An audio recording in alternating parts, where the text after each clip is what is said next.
Dr. Albert K. Bender. Albert was a famous researcher who actually founded the International Flying Saucer Bureau, which I didn't even know was real. You may not have heard of it because he abruptly shut it down after being visited by the Men in Black. By 1955, he was this close to releasing a paper proving the US government had covered up proof of UFOs. He was about to publish his paper in the Space Review, but alas, that was just never gonna happen. One night when Albert was in bed, he suddenly felt a nauseating, dizzy spell. All of a sudden, he started seeing multiple dark shapes appear in his room, and he legit thought it was just because he was about to pass out, but he was wrong. The shapes slowly took form and materialized into men in black suits and hats. He couldn't see their faces, but the only thing he could see were their eyes, and they were glowing. The men could somehow speak to Bender's mind directly without actually saying anything. They forced him to destroy all his findings and stop his research altogether. As soon as this encounter took place, Bender was scarred for life. He shut down the bureau straight away. His other work was almost unreadable, and he lived with perpetual anxiety and fear of the men for the rest of his life. He'd get continuous phone calls with no one on the other end, and he actually just ended up dying in 2002. Coming in at number 9 is Dan Aykroyd. Now, if you're unaware, Dan Aykroyd is a Canadian actor, musician, filmmaker, and much more. He was actually an original member of the Not Ready for Prime Time players on SNL back in the day. And I feel like it's a crime, but I actually have never heard of this man. Sorry. Either way, Dan came forward one day about how he was taping a show about the paranormal and the extraterrestrial. After his announcement, he stepped outside to take a phone call from Britney Spears, who asked him to be on SNL Live with her. While they were talking, Dan noticed a black Ford parked across from him on the street. A tall, pale man in a black suit stepped out of the vehicle and stared him down. It was like, you know, when you're at a club and a guy sees you and he's like looking up and down like he just found his prey. That's exactly what it was. Dan was like, what a creep, and turned around for a second, but when he looked back 2 seconds later, the car and man had disappeared. As soon as he walked back into the building, he was told his show was cancelled and to stop filming it there and then. Now, he knows exactly what he saw that day, and he's still adamant the Men in Black are the reason his show got cancelled. Dude, it's fine. Your show got cancelled, you're still on SNL Live with Britney Spears. I think you made it up.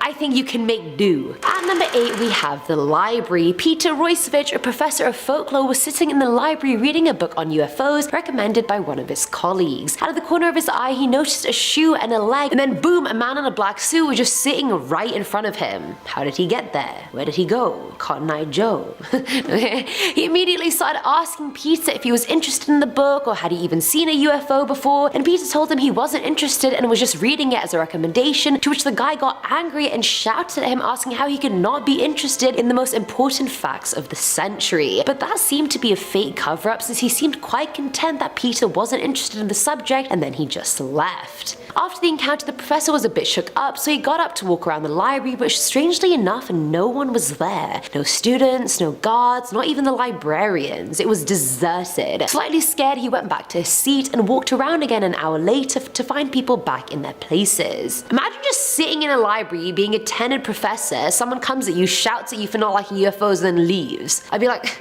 I'm failing you for that. You're not even in my class and I'm failing you. Filling at number 7 slot is the sighting. Paul Miller worked in the American Air Force, and one day while coming home from a hunting trip, he saw what looked like a gigantic luminous disc in the sky. He followed the disc and saw it land in an empty field, and out of it came 2 humanoid looking figures. Army man Miller didn't even hesitate before pulling out his gun and shooting one of the figures, and as you can imagine, his aim was quite impeccable, so he was 100% sure he had hit one. He ran towards his car but realized he had suddenly just lost a lot of time. What should have been a 30-second encounter had been 3 hours long. Trying not to overthink it, he went back to work the next day and encountered 3 men in black. They told him that they had his file and they knew everything that had happened, even though he hadn't told a soul. They gently threatened him, because I didn't even know you could gently threaten someone, saying it'd be best if he forgot the whole thing, and Paul was obviously terrified. They knew his address, his name, his parents' names and addresses, everything. So not wanting to take any chances, he said nothing. He actually sent me this whole story in a DM on Twitter. No, I'm kidding.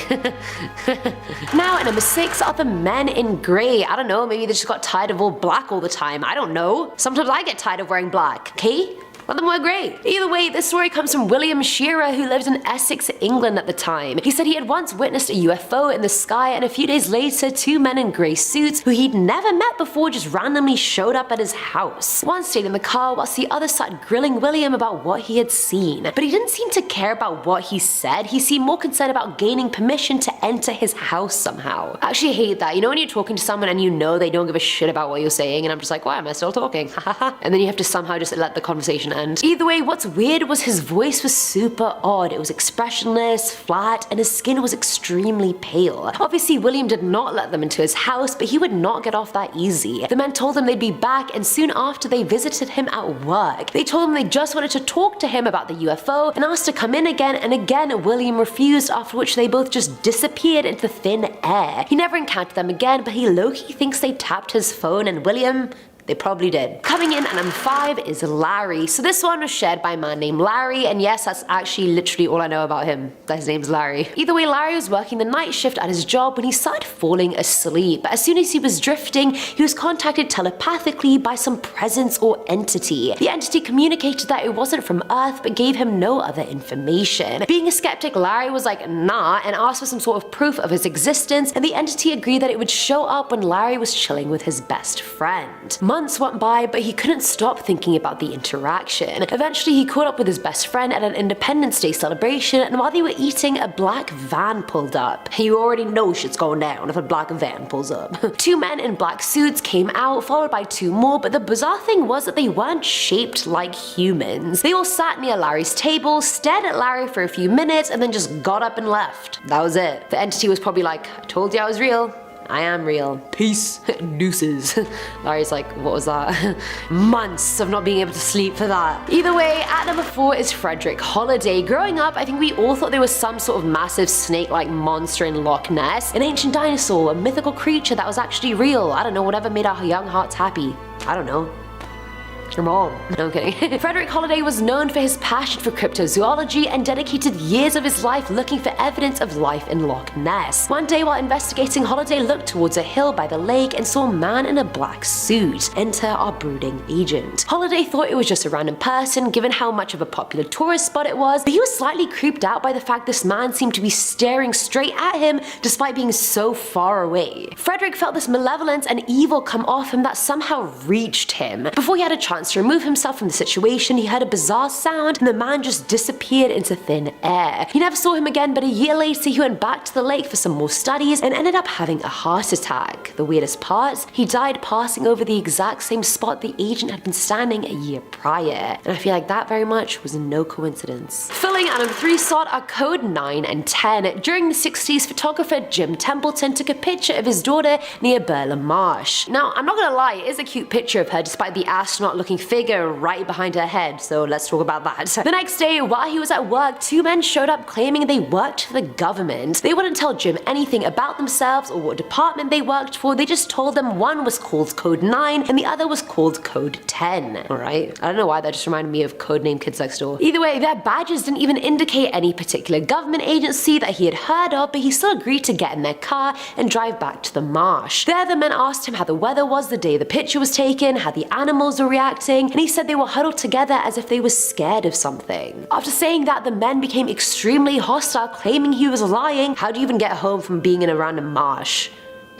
Hitchhike your way home. Now at number 2 is the Maury Island incident. Back in 1947, Harold Dahl and his son were putting logs on their fishing boat when they saw 6 donut-shaped crafts hovering above them. The spacecrafts dropped some kind of molten waste on the lake, which ended up killing Harold's dog and badly injuring his son. Upset by the event, he spoke to his boss and friends about the incident in the upcoming days, and eventually he was visited by a man in all black. The man forced him not to speak about the encounter, and a few days later, multiple Air Force agents visited Harold as well. They came to gather information from him about the incident, and it gained enough attention that the FBI actually wrote a report on the matter. But after meeting the man in black, Harold claimed the whole story was suddenly a lie, but years later confessed that it was actually the truth, but he was forced to say that it wasn't. Let me give you one chance to guess who forced him to say it was a lie. If you didn't guess Men in Black, then you're dumb. And finally, at number 1 is Wool. This was shared by an anonymous man who said he was sightseeing in Washington, D.C. one summer and accidentally wandered into the state State Department building. Okay, now first of all, I don't think anyone can just accidentally go in there. I'm sure there's intense security checks, but anyway, I'm not gonna fact check you, anonymous man. He wandered around the lobby before security started becoming suspicious of him and ushered him out of the building. But before they did, the elevator opened and 5 men came out. One was in a grey suit and 4 were in black suits wearing black hats that hid their eyes and faces completely. And despite it being summer, they were even wearing long black trench coats. As the group was walking by, one of the men in black slipped on the marble floor and fell and dropped his portfolio. The fall happened quite near to the man who was telling the story, so he helped him up, and while doing so he realized the man's legs seemed critically weak. Like, it felt to him like there was just a lot of wool under the suit, and that's what gave it its bulky, cartoonish appearance. The cherry on top of all of that was, despite falling on quite a hard marble floor, the man's expression never flinched or changed once. It's like he couldn't feel pain, he couldn't feel anything at all. And right next to the portfolio, the man found a coin that had writing on it in a language he couldn't recognize, with a wolf man on one side and 2 moons and some navigational lines on the other. Starting us off with number 10 is the disappearing coin. Dr. Herbert Hopkins was a consultant on a UFO case in Maine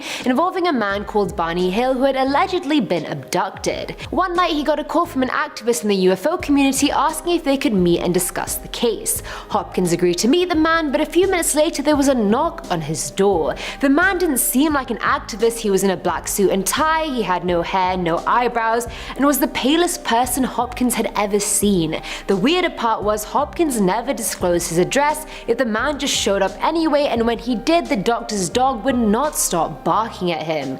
The man asked him about the case and afterwards told him he had 2 coins in his pocket and told Herbert to take one of them out. He did so, and the agent told him to watch the coin very closely, and he did. It began to take on a silvery appearance and then started going out of focus and fading away till it wasn't there at all.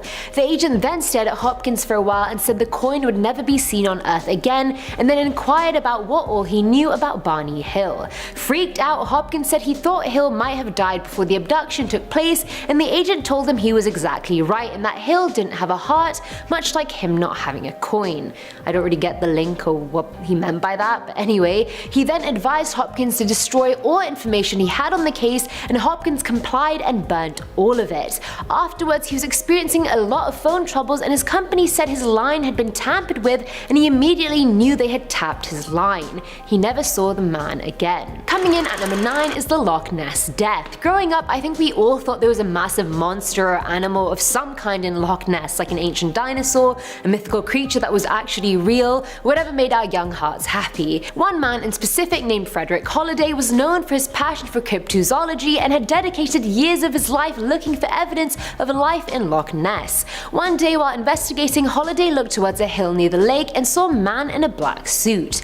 Enter our brooding agent. Holliday didn't think much of it at first, considering it was a very popular tourist spot, but he was freaked out by the fact the man seemed to be staring straight at him. Despite being so far away from him, Holliday felt a malevolence come off him that actually reached him. Before he had a chance to remove himself from the situation, he heard a strange sound and the man just disappeared into thin air. He never saw the man again, but a year later he went back to Loch Ness for more studies and ended up having a heart attack. The weirdest part? He died passing over the exact same spot the agent had been standing in a year prior, and I feel like that was very much not a coincidence at all. At number 8 we have the dizzy spell. Dr. Albert K. Bender was a famous researcher who founded the International Flying Saucer Bureau, and you may have not heard of it because he abruptly shut it down after being visited by the men in black.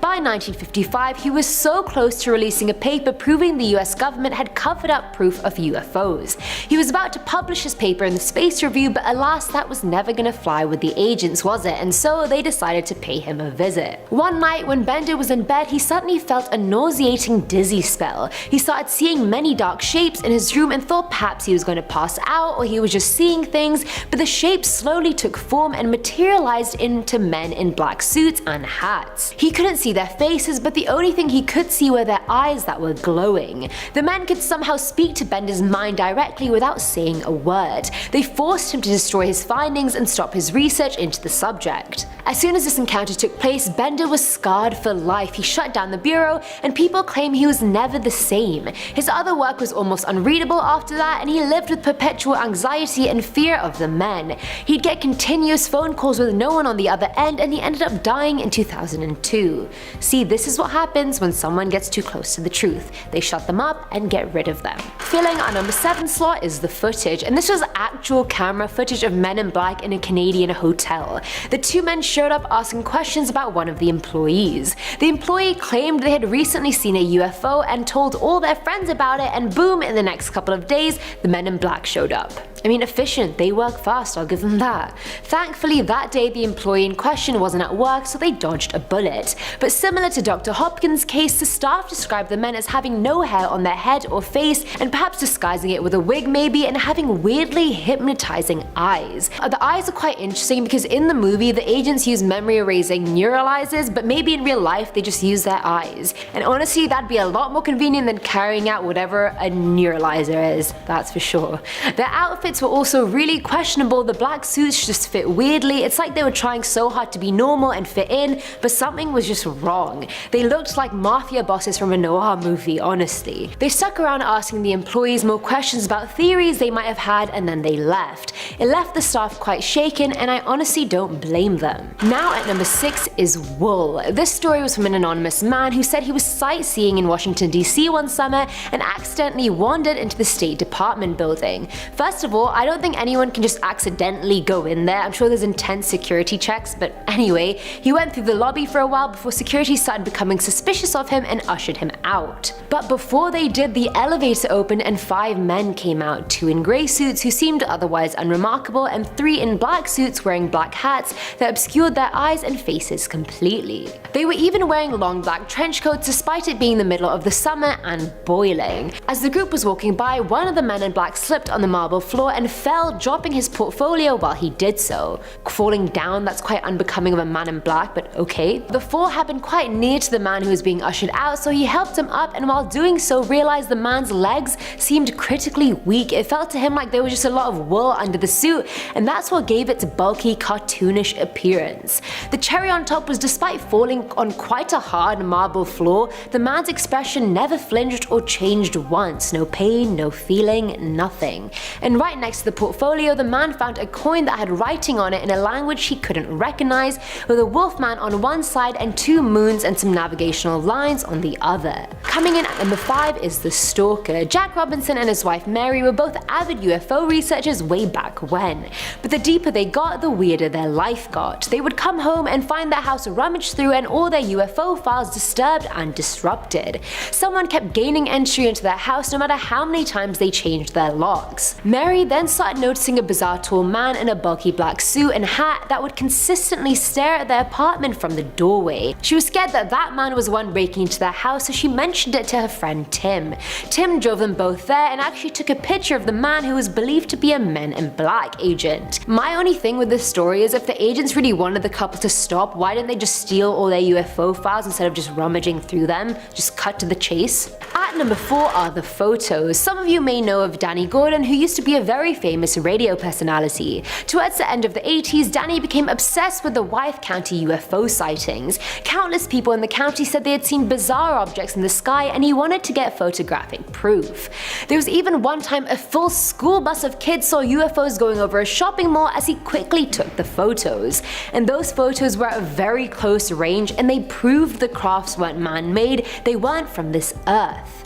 But after he had captured the proof, Danny's life started going downhill. He got a call from an anonymous ex-military man who warned him that his photos could cost him everything and to stop research for his family's sake. When in doubt, emotional blackmail is the way to go, apparently. Either way, it didn't end there. A few days later, 2 men in black showed up at his house claiming they were journalists at a magazine and wanted to interview him about the pictures. After the interview was over, the men left and Danny realized his photos were all gone as well. He then called the magazine they said they worked for, and they claimed they'd never heard of Danny, let alone commissioned an article about him. Things got even worse when he suffered a heart attack, and even his doctor advised him to stop the research since it was jeopardizing his health. He gave up in the end and never saw the men again. Filling our number 3 slot is the mailman. A postal worker in Washington DC said he was delivering mail one day and decided to chill for a bit and have an apple.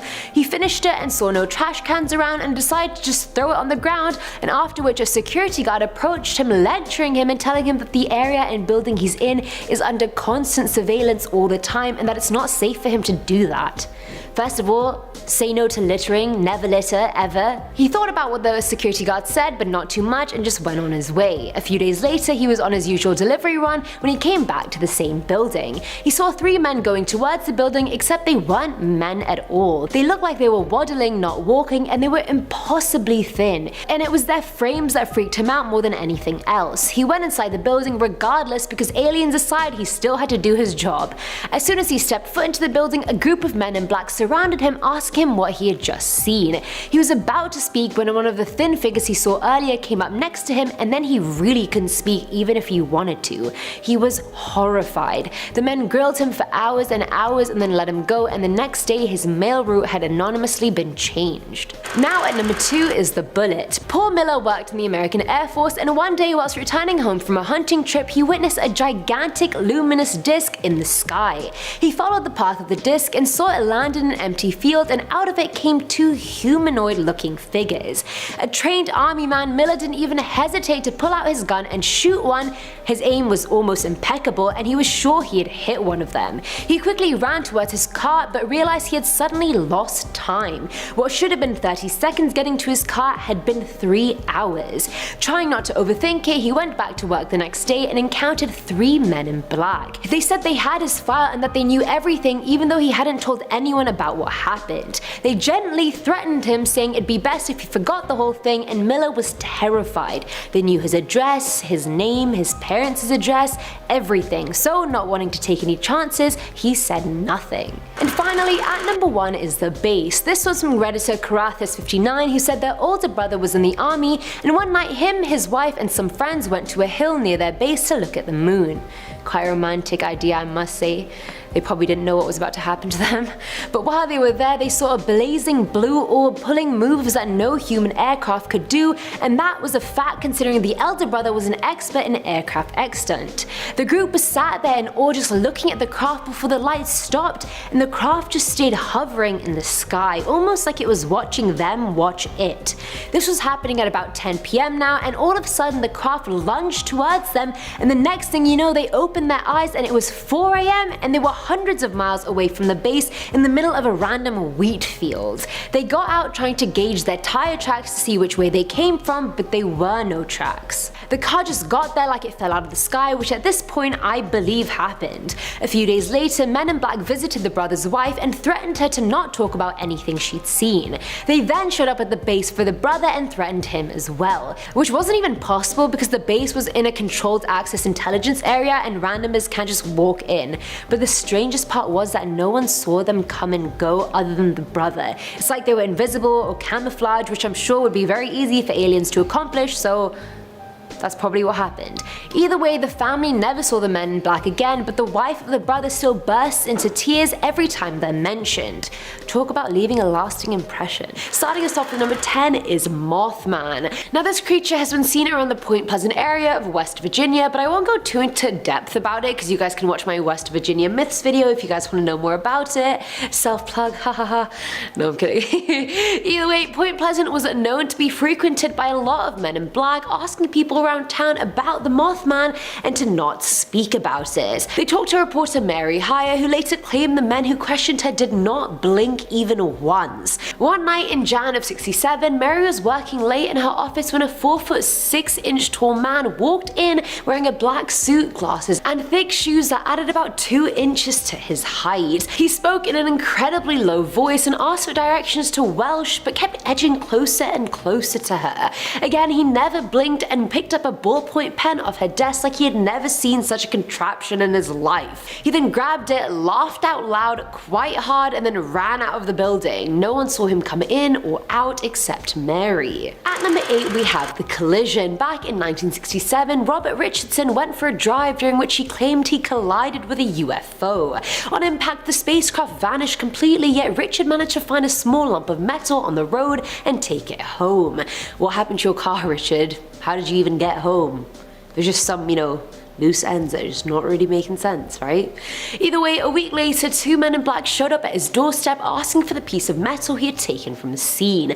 And he hadn't told anyone about the piece of metal, so how did those random men even know about it, let alone where he lived? He then told them he had already given it to authorities for testing, and they replied saying they were gonna hurt and threaten his wife, saying, if you want your wife to stay as pretty as she is, then you'd better get the metal back. He never saw them again. But also, what the hell happened with the testing? Did they find anything? So many loose ends, Richard. So many loose ends. Filling Adam's 7th slot is the third party. This one comes from Redditor Chronic Cyclist, who said there was this guy in England that was recruited to work for a special department of the Royal Air Force. They specialized in cleaning up after aliens had visited Earth, and one day on the job the man decided to take some photos, because I mean, Pixar didn't happen, right? He ended up getting in touch with a third party person that was into these encounters, but the photos were given to the police, supposedly the men in black, in disguise, and then they were lost. Both men involved ended up getting arrested, and the third party guy had his house suspiciously burnt down. Either way, the guy who took the photos had copies in his storage box and agreed to have them released after he died. I haven't seen these photos, so clearly the man's still alive. I don't know why I sound salty about that. Live your life. I'll wait. I'm patient. Coming in at number 5 is Lev. Now this story was shared by an anonymous woman who said she was sure her dad was best friends with a Men in Black agent growing up. Now as a kid, her dad worked as an engineer and was constantly visited by this guy in a black suit, hat and glasses that went by the name Lev. He was entirely bald, which was quite a weird hair choice for the time, and his skin was suspiciously smooth and hairless. Now someone dropped the T. It wasn't laser hair removal, it wasn't waxing, it wasn't Nair hair removal cream, so I mean drop that hair care routine, sis. We need it. Help a brother out, Lev. Either way, Lev would be in the same outfit, rain or shine. Even on days it was absolutely boiling out, he would be wearing a suit and coat, and no questions asked. He had a reputation of hanging around the engineers in the area and lived in a tiny house near a supermarket. The woman was sure her dad knew Lev was an agent or an alien of some kind, but they had some sort of alliance. Filling our number 3 slot is the base. This one comes from Redditor Corothis59, who said their older brother was in the army, and one night him, his wife, and some friends went to a hill near their base to look at the moon. Romance. Who said it's dead? But while they were there, they saw a blazing blue orb pulling moves that no normal human aircraft could do, and that was a fact considering the elder brother was an expert in aircraft. The group was sat there in awe, just looking at the craft before the lights stopped and the craft just stayed hovering in the sky, almost like it was watching them watch it. It was about 10 p.m. now, and all of a sudden the craft lunges towards them, and next thing you know, they open their eyes, it's 4 a.m. and they were hundreds of miles away from the base in the middle of a random wheat field. Now they got out of it trying to gauge their tire tracks to see which way they came in, but there were no tire tracks. The car just got there like it fell out of the sky, which at this point I believe happened. Craziest shit happened on this list. A few days later, Men in Black visited the brother's wife and threatened her to not talk about anything she had seen. They then showed up at the brother's base and threatened him as well, which wasn't even possible because the base was such a controlled access intelligence area, randomers can't just walk in. But the strangest part was that no one saw them come or go. It's like they were invisible or camouflage, which I'm sure would be very easy for aliens to accomplish. Either way, the family never saw the Men in Black again, but the wife of the brother still bursts into tears every time they're mentioned. Talk about leaving a lasting impression. Now at number 2 are the photos. Some of you may know Danny Gordon, who used to be a very famous radio personality. At the end of the 80s, Danny became obsessed with the Wythe County UFO sightings. Countless people in the county said they had seen bizarre objects in the air, and he wanted to get photographic proof. There was even one time a full school bus of kids saw UFOs going over a shopping mall as he quickly ran to take photos. And these photos were at very close range, and they proved the crafts weren't man-made and they weren't from this earth. But after he'd captured the proof, Danny's life started going downhill. He got a call from an anonymous ex-military man who warned him that his photos could cost him everything and to stop his research for his family's sake. When in doubt, emotional blackmail, apparently. A few days later, 2 men in black showed up at his house claiming they were journalists at a magazine and wanted to interview him. After the interview was over, the men left and Danny realized his photos were all gone as well. He then called the magazine magazine they said they worked for, and they claimed they'd never heard of Danny, let alone commission an article about him. Things got worse when he suffered a heart attack, and even his doctor advised him to stop the research since it was jeopardizing his health. He gave up in the end and never saw the men again. And finally, at number 1 is the postman. A postal worker in Washington DC said he was delivering mail one day and decided to just chill and have an apple. He finished it and saw no trash cans around him, so he just threw it on the floor, after which a security guard approached him, lecturing him and telling him that the area and building he was in was under constant surveillance and that it's not safe for him to just throw apples around. He was like, okay boomer, and then just moved on with his life. A few days later, he was on his usual delivery route when he came back to the same building. He saw 3 men going towards the building, except they weren't men at all. They looked like they were waddling, not walking, and they were incredibly thin.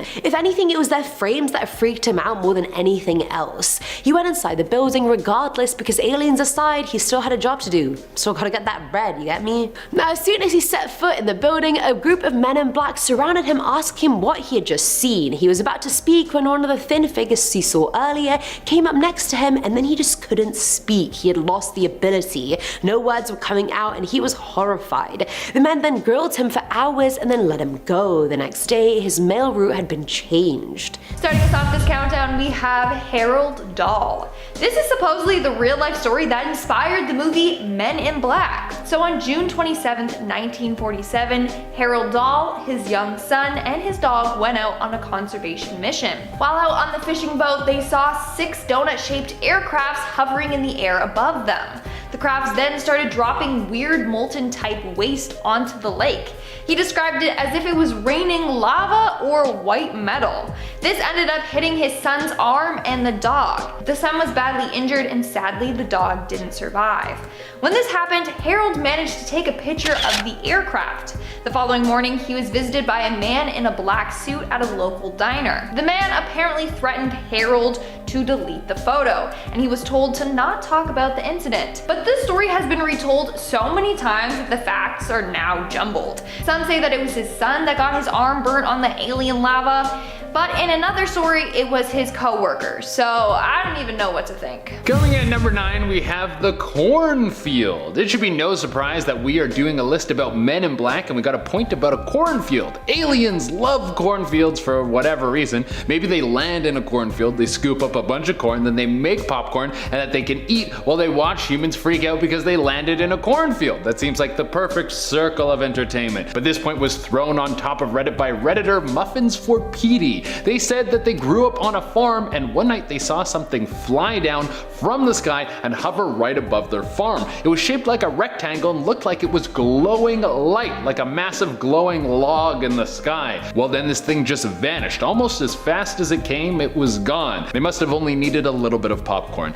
The next day there was a knock at the door. It was 2 men in black suits, and they had dark glasses on. They said that they needed to inspect the farm because there was a supposed gas leak. It was very strange because mostly everything on the farm was run by solar energy. These 2 men had government identification, but gave them very little information as to what they were going to do. They just told them that they needed to stay in their home or they were going to be arrested for endangering people. So they listened, and then these 2 dudes poked around for a little bit, and then they were off. They never said if they found anything or fixed a gas leak. The whole thing was just very suspicious. Coming in number 7, we have the footage. If you ever get some hardcore evidence that aliens are real, you better put that stuff on a hard drive and beeline it to the border, because there is no way that you're going to upload that stuff without having Men in Black come down on you. I grabbed this story off an alien encounter subreddit, and the person writing it said they for real saw a UFO fly above them and then zoom off like a laser, and they managed to get it on video. The first thing they went to do was upload it to the internet, but all of the sudden they had no signal. This was in the middle of the night, and they were all alone, and then out of nowhere 2 Men in Black were standing right behind him. They demanded the phone, and as soon as he gave it to them, he passed out. He woke up in the drunk tank and was apparently being belligerent, but he hadn't drank anything that night, and his phone was still missing. And at number 6, we have the spaceman photo. In 1964, Jim Templeton spent the day taking photos of his wife and daughter in a field. But when he got the photos developed, he saw something quite strange in the background of his daughter's photo. It appeared to be a spaceman right by her daughter. The only other people that had been there that day were some older ladies. Of course, people didn't believe the photo to be real, but an analyst at Kodak confirmed that the photo was real and hadn't been tampered with. Even creepier, after Jim's story made big news, he was visited by 2 government agents, 2 men in suits that referred to themselves as number 9 and 10. They then demanded to see where the photo was taken, and he was heavily questioned about that day. When Jim told them he never saw the figure in person, the men became angry and drove away.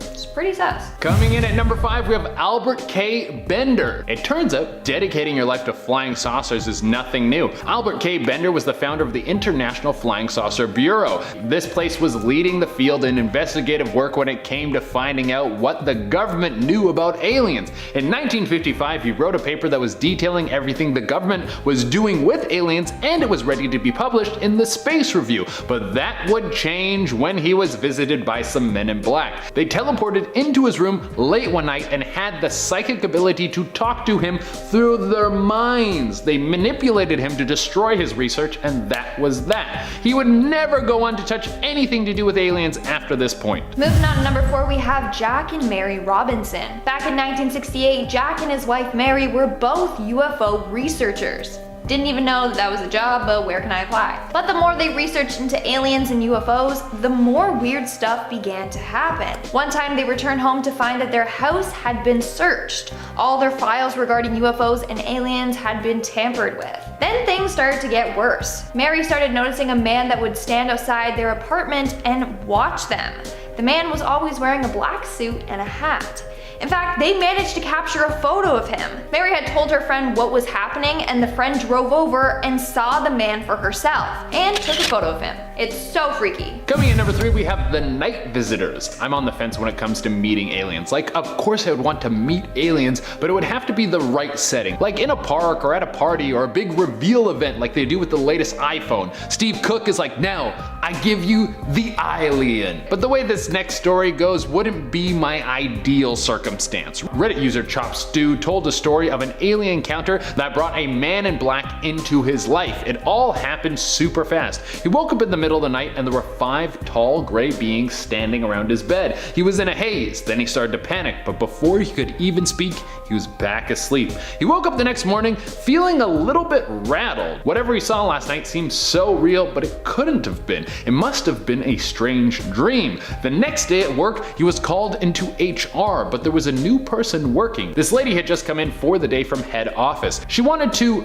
just talk about his personal life. They chatted for a bit and then she asked him about his dreams. He could feel the hair on the back of his neck stand up when she posed the question. He didn't give in and kept the alien sighting to himself. The next day, the regular HR person was back and he never found out who this replacement was and why they wanted to speak to him and how they knew about what had just happened to him the night before. So this time, it was a lady in black. Again, coming to the number 1 spot, we have a message from the future. Now, who knows if this is true? It's fun to believe stories like the one I'm about to tell you because it makes life a little bit more interesting. But a story I snagged online spoke of someone who started to receive messages on their phone. They were from an unknown number, but they had details about things that seemed to be random. The messages would be like, a man in a plaid shirt will buy a coffee with 2 creams and 2 sugars next to you and forget his wallet. Like, okay, but what does that mean? But then these events started happening. It was like these texts were coming from the future. So he started to respond to them, but the person would never communicate outside of these messages that were hints from the future.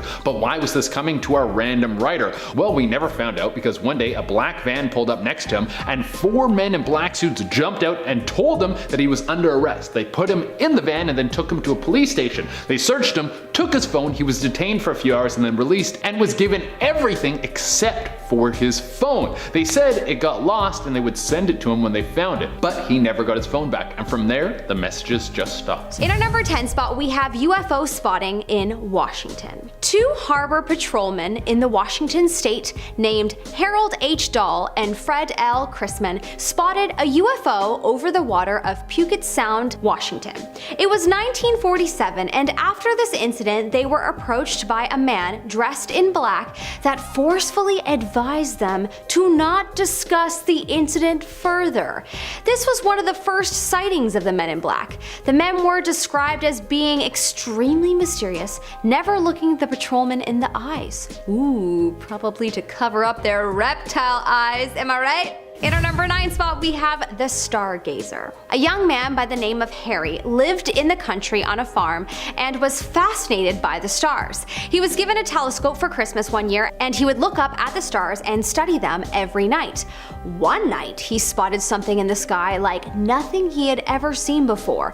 It was a triangle, metal-looking object flying in the sky. He thought that it had to be a UFO. He ran inside to call his friend and tell him about it, and after he got off the telephone, he heard a knock on his door. He opened it to see 3 men dressed in black from head to toe. There was something a bit weird about them though. They all kind of looked alike, and their noses were almost non-existent. Before Harry could speak, they were telling him to forget what he had seen and never speak of it again. They also subtly threatened his family and his future if he spoke about it. Terrified, he vowed not to. He eventually decided to share his story online because technically he wouldn't be speaking about it. Upon years of reflection, Harry believes that he met some kind of alien. In our number 8 spot, we have the president's Men in Black. In 2012, it was discovered that President Obama of the USA had a few men in black working for him that could have very well been from another world. Footage was discovered of his security at the US-Israel Policy Conference, and they were looking rather alien-like. From the front, completely normal. From the back, we see a bald man with no ears and a pointy chin. His nose looks short and rounded, and his eyes appear to be dark and sunken in. Do you think there were possibly alien men in black guards guarding the president that day? It's definitely possible. In our number 7 spot, we have the Fire Watch sighting. A man named Gabe was working a shift at a fire watch tower in the woods when he saw a black SUV pull up in the wee hours of the morning. A few minutes later, the sound of a firearm went off. The next thing he knew, there was a knock on his tower and 2 large men in black were waiting behind the door. He opened the door and they immediately questioned him, asking him to reveal what he saw. He said he saw nothing, and after a moment they appeared to believe him. They told him to never speak of this experience to anyone. Looking back, he definitely thinks he met one of the men in black. Originally, he chalked these men up to some kind of gang, but now he definitely thinks that those 2 men were the men in black. In our number 6 spot, we have the UFO researcher. In 1976, Dr. Herbert Hopkins, who is a UFO researcher, got a call from someone who claimed to be a rep from a New Jersey UFO organization. The man asked if Hopkins was alone and if Hopkins would be willing to share his research. Hopkins said sure and began sharing with him. Once he hung up the phone, a man was at his doorstep. He described the man as being bald, without eyebrows, wearing a neatly tailored black suit. He had red lips and pale white skin. The man took out a coin and told Hopkins to watch it. It started to develop a silver color instead of copper, and then the silver became bluish and the penny was getting quite fuzzy, out of focus, blurred, and then it was simply gone. Apparently after this incident, he was instructed to destroy all of his research. In our number 5 spot, we have the Dan Aykroyd story. This story is wild to me because I have literally had the thought, why doesn't the dad from Crossroads barely work anymore? Did Hollywood cast him out? I've literally just thought about this last week. Well, that honestly might be the case, and I certainly wonder about that after hearing about how he shared this story with people online. So 20 years ago, in 2002, 20 years ago, wow, Dan was creating a series called Out There for the Sci-Fi Channel, and it talked about UFOs, alien abductions, crop circles, and all kinds of extraterrestrial research. One day he was in the middle of doing some interviews when he went outside between 42nd and 8th Street in New York for a break, and he went on a phone call with Britney Spears, funny enough, talking to him about their new movie, when he looked out at the street and saw a long black SUV and 2 guys in black outside of it. One was very tall and they were just glaring at him. He turned away for a second, and when he looked back, they were gone. He has gone on record to say that he knows what he saw and there was absolutely no way that they could have turned on that street because he would have seen them. They disappeared as if they had some kind of cloaking device. He found out that his show was cancelled later that day. In our number 4 spot, we have the Niagara Hotel. A manager of a hotel in Niagara by the name of Sovar and his security guard reported seeing a triangular UFO outside their building. A group called the Aerial Phenomena Investigations Team reported the incident with the two men's consent. A few weeks later, 2 tall men in black suits came into the hotel and spoke with Sovar and the security guard. They freaked out the employees allegedly as they had identical faces, no eyebrows or eyelashes, and were very pale. These 2 men were caught on surveillance for the hotel, and that footage definitely makes me feel very nervous.